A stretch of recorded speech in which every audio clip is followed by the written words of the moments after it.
इसी बीच एक बड़ी खबर कोटा से आ रही है। एसीबी ने बड़ी कार्रवाई को अंजाम दिया है। कोटा से इस वक्त की बड़ी खबर, कोटा में एसीबी की बड़ी कार्रवाई सामने आई है। सूचना सहायक एकांत को एसीबी ने ट्रैप किया है। बड़ी खबर इस वक्त की कोटा से, 1 लाख रुपए की घूस लेते एसीबी ने ट्रैप किया। साथ ही 2 दलाल दीपक और बलराम को भी गिरफ्तार किया गया है। दिल्ली मुंबई हाईवे पर कंपनी का काम चल रहा था और परिवादी की जमीन हाईवे के बीच आ रही थी।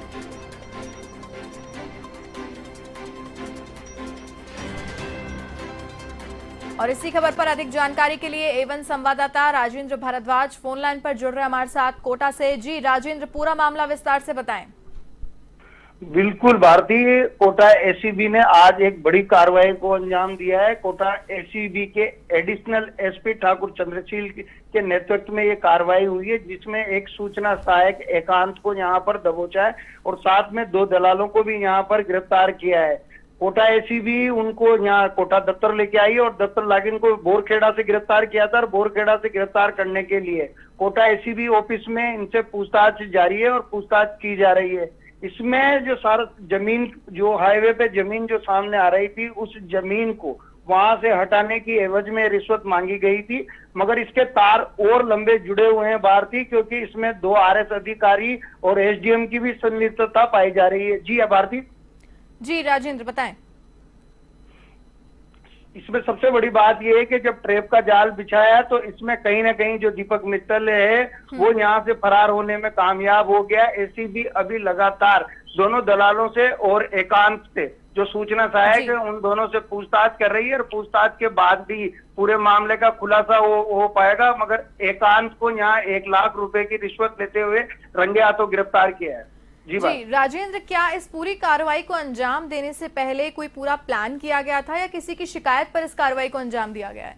बिल्कुल भारती, ये कोटा एसीबी के पास में एक परिवाद आया था। उस परिवाद के बाद ही ठाकुर चंद्रशील जो एडिशनल एसपी है एसीबी, उन्होंने पूरा जाल बिछाया और जाल बिछाने के बाद में 1 लाख रुपए की रिश्वत जब आज देनी थी तो ठाकुर चंद्रशील और एसीबी की टीम ने उनको रंगे हाथों दर दबोचा। तो इसमें कोटा एसीबी को एक बड़ी कामयाबी मिली है। मगर फिलहाल बात देखने की ये होगी कि कुछ लोग इसमें जो बेनकाब नहीं हुए हैं, जिनका यहाँ पर रोल इसी पूरी कार्रवाई में देखा जा सकता है और कहीं ना कहीं उनकी संलिप्तता इसमें लिप्त होती नजर आ रही है। उन पे एसीबी कब तक शिकंजा कसेगी और उन लोगों का इस 1 लाख की रिश्वत लेने में कितना बड़ा योगदान है, कहां तक वो इसी पूरे मामले में उनके तार जुड़े हुए थे, एसीबी इन सब चीजों को भी खंगालने में लगी हुई है।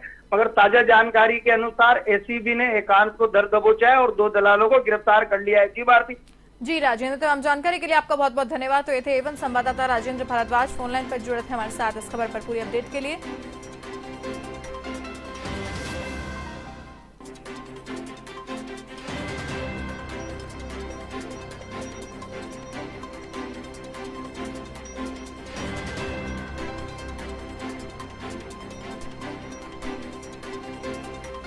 आपको बता दें कि 2 करोड़ का मुआवजा दिलाने की एवज में ये घूस मांगी गई थी और शिकायत प्राप्त होने के बाद एसीबी ने पूरी प्लानिंग के साथ में जाल बिछाया और इस कार्रवाई को अंजाम दिया। एसीबी एसपी ठाकुर चंद्रशील ने इस कार्रवाई को अंजाम दिया। आगे भी अभी कार्रवाई जारी है। एसीबी डीजी बीएल सोनी ने जानकारी दी है इस पूरी बात की। कोटा से इस वक्त की बड़ी खबर हम आपको बता रहे हैं।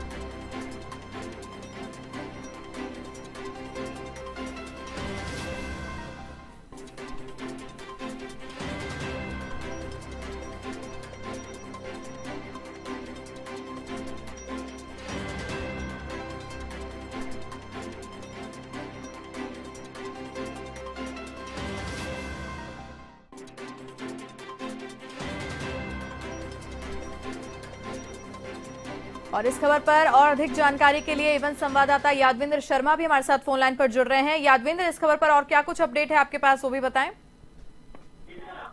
देखिए भारती, बिल्कुल जिस तरीके से अभी दौसा में जो घूसकांड हुआ है, जिसमें जो हाईवे की जो कंपनियां हैं जो लगातार काम चल रहा है, उन हाईवे की कंपनियों की ओर से घूस ली जा रही थी और उसी की तर्ज पर जो दिल्ली मुंबई का जो हाईवे का जो काम चल रहा है, वहां पर जो जमीन जो है वो परिवादी की इस हाईवे में आ रही है, और इसी जमीन का जो परिवादी है उसको मुआवजा मिलना था। 2 करोड़ रुपए की राशि का जो है मुआवजा मिलना था, जिसकी एवज में जो प्रशासनिक जो अधिकारी हैं वो यहाँ से मुआवजा दिलाने की एवज में ये 2 करोड़ रुपए की जो मुआवजा राशि थी उसकी एवज में 5 लाख रुपए की घूस मांग रहे थे। लेकिन इसी 5 लाख की घूस की जो शिकायत थी वो परिवादी ने एसीबी के जो डीजी हैं बीएल सोनी और एसीबी के एडीजी हैं दिनेश हेमन, उनको इस बात की शिकायत करी। शिकायत के बाद कोटा के जो अधिकारी थे उन्होंने इस पूरे मामले को पुख्ता कराया, सत्यापन कराया, और उसी के चलते इस पूरी कार्रवाई को यहाँ पर अंजाम दिया गया। सबसे बड़ी बात यह है कि जो ट्रैप हुआ है, जो युवक ट्रैप हुआ है वो एसडीएम का सूचना सहायक है, एकांत नाम है। इसके अलावा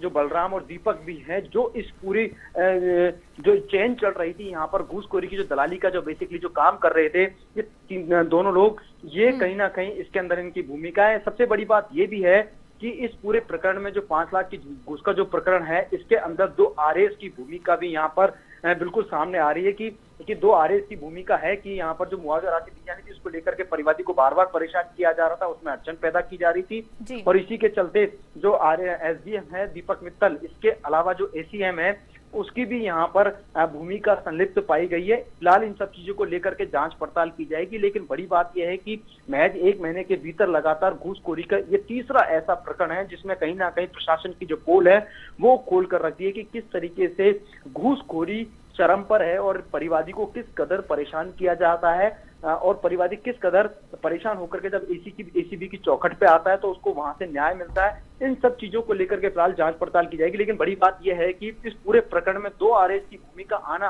कहीं ना कहीं ये बता रहा है कि जो घूसखोरी का जो कोटा के अंदर ये जो मामला पकड़ा गया, ये कहीं ना कहीं बहुत आगे लंबा जाएगा, और उसके बाद इसकी परतें खुलेंगी तो पता चलेगा कि जो आरएएस है, जो माफ कीजिएगा जो एसडीएम है दीपक मित्तल, उसकी कितनी इस भूमिका ऐसे पूरे मामले के अंदर रही है। बिल्कुल जी यादवेंद्र, जैसा कि आप बता रहे हैं कि 2 आरएएस भी जो हैं उनकी भी इस मामले में संलिप्तता सामने आ रही है, तो क्या एसीबी के हाथ उन तक पहुंच गए हैं?